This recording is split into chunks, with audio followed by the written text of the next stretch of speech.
Trust creation के लिए सबसे ज़रूरी है ट्रांसपेरेंसी।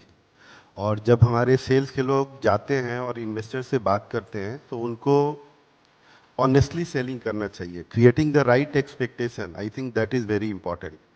सबसे पहले आपको इन्वेस्टर को बताना होगा कि आपके पास जो सरप्लस पैसा है और जिस पे आप रिस्क ले सकते हो और 1-2 साल की वॉलेटिलिटी आप बर्दाश्त कर सकते हो, वही पैसा लगाओ। अगर आपने बेचते समय एक्सपेक्टेशन सही जनरेट किया और सही ढंग से कम्युनिकेट किया तो बहुत ज़्यादा ग्रोथ होगा और वो इन्वेस्टर बार बार आएगा आपके पास पैसा लगाने के लिए। पिछले 4-5 साल से मार्केट एक तरफा चला है और मेरे ख्याल से ये काफ़ी बड़ा रिस्क है। रिस्क इन द सेंस कि अब अगर हम किसी के पास जाते हैं तो हमें ये बताना बहुत ज़रूरी है कि जिस तरह से पैसा बना है ज़रूरी नहीं है मार्केट उसी तरह से चले और आपका पैसा उसी तरह से बने। तो रिस्क के बारे में बताना मेरे ख्याल से बहुत ज़रूरी है और उसके बाद आप रिटर्न के बारे में बताएं।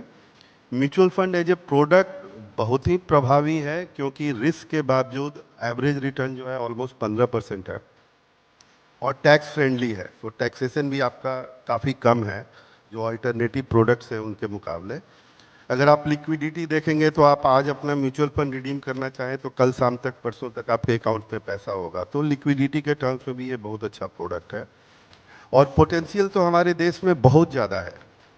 स्पेशली जैसे आप का हिंदी का समाचार पत्र है, अगर आप हिंदी भाषी क्षेत्रों में देखें तो मेरे ख्याल से अभी भी पेनिट्रेशन काफ़ी कम है और लोग अभी भी इसे बहुत ज़्यादा रिस्की प्रोडक्ट मानते हैं।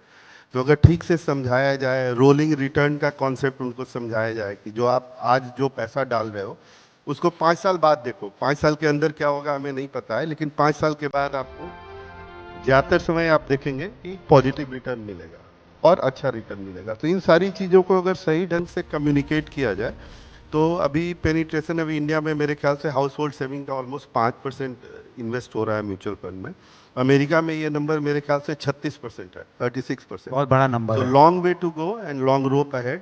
हमें ठीक से काम करके ईमानदारी से और ढंग से कम्युनिकेट करके हम इसमें काफ़ी आगे बढ़ सकते हैं। शॉर्ट टर्म और लॉन्ग टर्म में, शॉर्ट टर्म के लिए तो हमारे एक मित्र बैठे हैं, उनकी एस्ट्रोलॉजी में अच्छी जानकारी है, तो शॉर्ट टर्म में समझने के लिए हम उनसे बात करते हैं। और लॉन्ग टर्म के लिए हम कंपनीज की अर्निंग्स देखते हैं, कंपनीज के फंडामेंटल्स देखते हैं और कंपनीज पे रिसर्च करते हैं और उसके हिसाब से काम करते हैं। अभी शॉर्ट टर्म में आप देखेंगे कि मार्केट में थोड़ा करेक्शन आया है, ऑलमोस्ट 13-14% का करेक्शन आया है और ये करेक्शन कोई नई चीज़ नहीं है। हर बुल मार्केट में बीच बीच में करेक्शन आते रहता है। It is like conviction check कि आपने जहाँ पे इन्वेस्ट किया है सही में आपको उस पर भरोसा है ना, और अगर नीचे जा रहा है तो कहीं ऐसा तो नहीं कि आप बेच रहे हैं और आपको डर लग रहा है।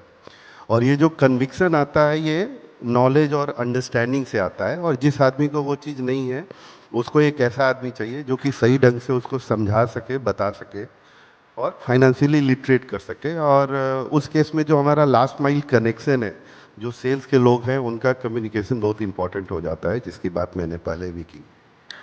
जहाँ तक मार्केट का शॉर्ट टर्म है, हम लोग कंसोलिडेशन के पाथ पे हैं। थोड़ा सा मार्केट एक्सपेंसिव हो गया था और मोमेंटम में क्या होता है, जैसे घड़ी का जो पेंडुलम होता है ना फिजिक्स में आप जानते हैं, तो कभी भी उसको रहना चाहिए ग्रेविटी के लॉ के हिसाब से ठीक बीच में, लेकिन वो बीच में कभी नहीं रहता है। तो मार्केट्स का ये नेचर है कि जनरली परफेक्टली वैल्यूड हो कभी नहीं रहता, वो या तो ओवर वैल्यूड होगा या अंडर वैल्यूड होगा। और ये खराब चीज़ नहीं है because this is the point which provides us opportunity. तो थोड़ा सा ओवर वैल्यूड हो गया था मार्केट और वो करेक्शन हम लोग देख रहे हैं। इकोनॉमिक फंडामेंटल्स मेरे ख्याल से सारे अपनी जगह पे ठीक ठाक हैं। हर साल इलेक्शन के समय डिसीजन मेकिंग में थोड़ा स्लो डाउन होता है, ये कोई नई बात नहीं है। आप 2014 में भी देखिए, मोदी जी के आने के 2 महीने बाद मार्केट ने टॉप बनाया था, उसके 1 साल बाद कोई रिटर्न नहीं आया। 2019 में भी वैसा ही हुआ था। तो मेरे ख्याल से इस बार भी वही हुआ। हमारी मेमोरी थोड़ी कच्ची होती है, थोड़ी शॉर्ट पाँच टर्म साल होती का है। साइकिल है आप बोल रहे हैं। 5 साल की साइकिल है एग्जैक्टली। हाँ। तो 19 और फिर अभी 24 खत्म हो गया, यानी जी, पांचवा। तो इलेक्शन भी यानी 5 हम साल एक्सपेक्ट पे कर रहे हैं आता कि है। ये वाला साल जो है वो कमजोर रहेगा मार्केट्स को लेके, इनडायरेक्टली आप यही बोलना चाह रहे हैं। तो मेरे ख्याल से गवर्नमेंट के डिसीजन मेकिंग में जो स्लो डाउन था और कैपेक्स में जो स्लो डाउन था, वो जैसा कि जी। अतुल जी ने बताया, धीरे धीरे एड्रेस हो रहा है। और मेरा पूरा विश्वास है कि सरकार बहुत अच्छा काम करेगी। और अभी बजट में उसका इंडिकेशन आपको ऑलरेडी मिल गया है। थोड़ा सा बजट में लोगों के तरह तरह के विचार आए, लेकिन पर्सनली मुझे काफ़ी अच्छा बजट लगा।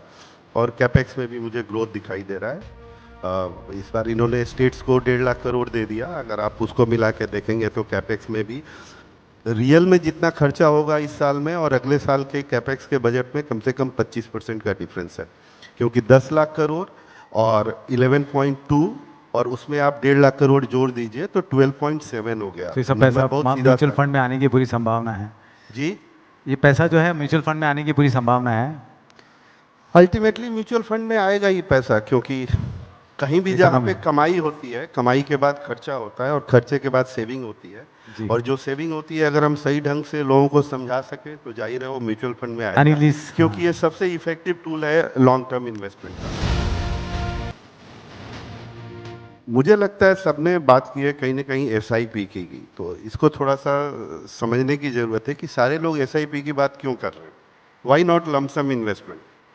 कारण इसका मेरी समझ से यही है कि everybody who talks of SIP is accepting the fact that markets can not be timed. इसका मतलब है कि हमें एक्सेप्ट कर रहे हैं कि शॉर्ट टर्म में हमें नहीं पता है, तभी हम एसआईपी की बात कर रहे हैं। अदरवाइज अगर हम टाइमिंग कर सकते हैं तो हम बोलेंगे चलो अभी सारा पैसा डाल दो, बहुत अच्छा टाइम है। तो हर आदमी अंदर से इस बात को मानता है और ये सत्य है। तो इसलिए मुझे लगता है कि सही इन्वेस्टमेंट करने का तरीका एसआईपी है। फंड मैनेजर का काम है अच्छी कंपनी को रिकॉग्नाइज करके, अच्छे बिजनेसेस को रिकॉग्नाइज करके वहाँ पे डाइवर्सिफाइड इन्वेस्टमेंट करना। Thank you, thank you. Fund manager का ये काम नहीं है कि आप ज़्यादा कैश कॉल लो। और आप देखेंगे कि मोस्ट ऑफ द कंपनीज, जो म्यूचुअल फंड की कंपनीज है, वो बोलती है कि हम लोग कैश कॉल्स नहीं लेते। तो उसका कारण यही है, और इसलिए एसआईपी मुझे लगता है बेस्ट है।